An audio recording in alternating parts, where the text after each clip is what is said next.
I celebrate Mass daily in view of the first window there in the south aisle of the church, which is the twin portraits of St. John Fisher and St. Thomas More, who were these great and outstanding men whose memory and lives in intercession that we celebrate on this day.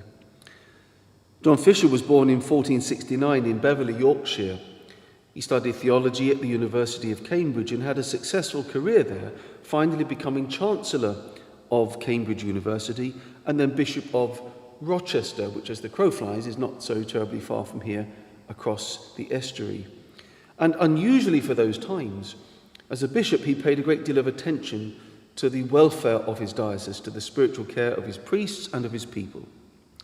He wrote a great deal against the errors and the corruptions into which the church had fallen, and was a great friend of the humanist Erasmus, although greatly opposed to Lutheranism because he was opposed to the Protestant doctrine and its ideas of reform. He supported the validity of King Henry VIII's marriage to Catherine of Aragon, and for this he was briefly imprisoned. When the king had divorced Catherine and married Anne Boleyn and constituted himself the supreme head of the Church of England, John Fisher refused to assent. He was imprisoned in the Tower under the charge of treason, and on the 22nd of June, 1535, a month after having been made a cardinal of the Church by the Pope, he was executed.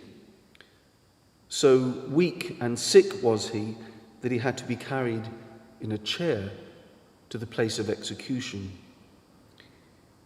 He was the only bishop to oppose Henry VIII's actions on the grounds that they were a repudiation of papal authority, but even so he avoided direct confrontation with his brother bishops, not holding himself up as a hero or boasting of his coming martyrdom.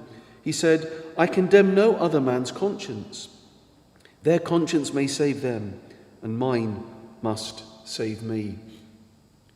But rather tragically, as he contemplated the scene, as he looked across the church in this country with all the bishops having repudiated the papal authority, said, "The fort has been betrayed even by those who should have defended it." St. Thomas More was born in London in 1477, the son of a judge, and himself became an eminent lawyer. He married for a second time after the death of his first wife and had 4 children.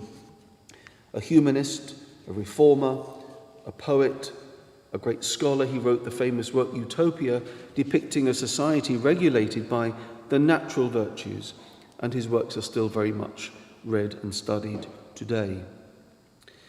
We know that St. Thomas More was a great and close friend of Henry VIII. As a judge, he was famous for his incorruptibility and impartiality, and for this he was made Lord Chancellor, the highest position in the realm after the king, in 1529. When Henry demanded a divorce from Catherine of Aragon, St. Thomas More opposed him. He resigned his chancellorship in 1532 and retired from public life. But he could not retire from his reputation, and so it was demanded by the king that he take an oath to support the Act of Succession, which effectively repudiated the authority of the Pope. He refused and was put in the Tower of London. After the execution of St. John Fisher, he was tried on the charge of high treason for having denied the king's supreme headship of the church. He was found guilty and sentenced to death. He went to his execution on the 6th of July, 1535, with a clear conscience and a light heart, telling his spectators that he was still the king's good servant, but God's first. And he carefully adjusted his beard before he was beheaded. He wrote a number of outstanding devotional works, some of them while he was in prison, awaiting trial. Famously, he wrote, the things, good Lord, that I pray for, give me thy grace to labour for. With these two great and outstanding patrons of our land, we're taught to have that same courage, that same trust in God, that same indomitable faith in the face of adversity. Through their intercession, may this land be brought once more to the fullness of Christian truth in that church for which they died, for the supremacy of the Pope, their belief in the Mass and the sacraments. May they intercede for us now from their place above and help us in our struggles here on earth.